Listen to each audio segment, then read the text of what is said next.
जय श्री राधे कृष्णा। ओम कुकरेजा चैनल पर आपका हार्दिक स्वागत है। हरि अनंत हरि कथा अनंता में आज सुनिए कार्तिक मास महात्म्य कथा अध्याय 9। राजा पृथु ने कहा, हे मुनिश्रेष्ठ नारद जी, आपने कार्तिक माह के व्रत में जो तुलसी की जड़ में भगवान विष्णु का निवास बताकर उस स्थान की मिट्टी की पूजा करना बतलाया है। अत मैं श्री तुलसी जी के महात्म्य को सुनना चाहता हूँ।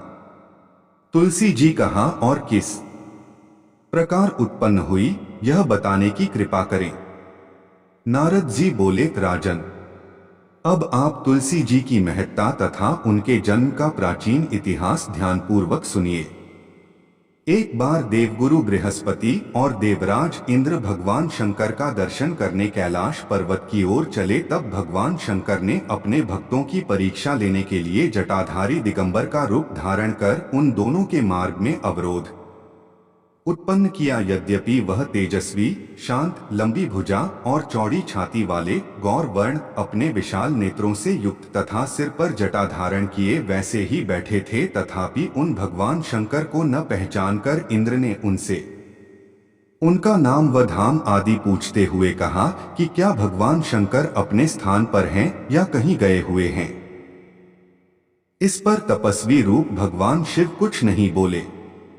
इंद्र को अपने त्रिलोकीनाथ होने का गर्व था। उसी अहंकार के प्रभाव से वह चुप किस प्रकार रह सकता था। उसने क्रोधित होते हुए उस तपस्वी को धुड़क कर कहा, अरे, मैंने तुझसे कुछ पूछा है और तू उसका उत्तर भी नहीं देता। मैं अभी तुझ पर वज्र का प्रहार करता हूँ, फिर देखता हूँ कि कौन तुझ दुर्मति की रक्षा करता है। इस प्रकार कहकर जैसे ही इंद्र ने उस जटाधारी दिगंबर को डोट मारने के लिए हाथ में वज्र लिया, वैसे ही भगवान शिव ने वज्र सहित इंद्र का हाथ स्तंभित कर दिया और विकराल नेत्र कर उसे देखा। उस समय ऐसा प्रतीत हो रहा था कि वह दिगंबर प्रज्वलित हो उठा है और वह अपने तेज से जला देगा।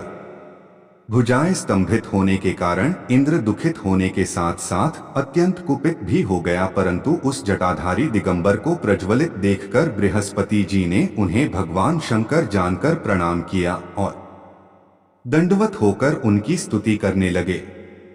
बृहस्पति भगवान शंकर से कहने लगे, हे दीनानाथ, हे महादेव, आप अपने क्रोध को शांत कर लीजिए और इंद्र के इस अपराध को क्षमा कीजिए। बृहस्पति के यह वचन सुनकर भगवान शंकर ने गंभीर वाणी में कहा, मैं अपने नेत्रों से निकाले हुए क्रोध को किस प्रकार रोकूं? तब बृहस्पति ने कहा, भगवान, आप अपना भक्त वत्सल नाम सार्थक करते हुए अपने भक्तों पर दया कीजिए।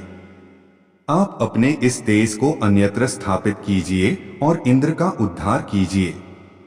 तब भगवान शंकर गुरु बृहस्पति से बोले, मैं तुम्हारी स्तुति से अत्यंत प्रसन्न हूं। तुमने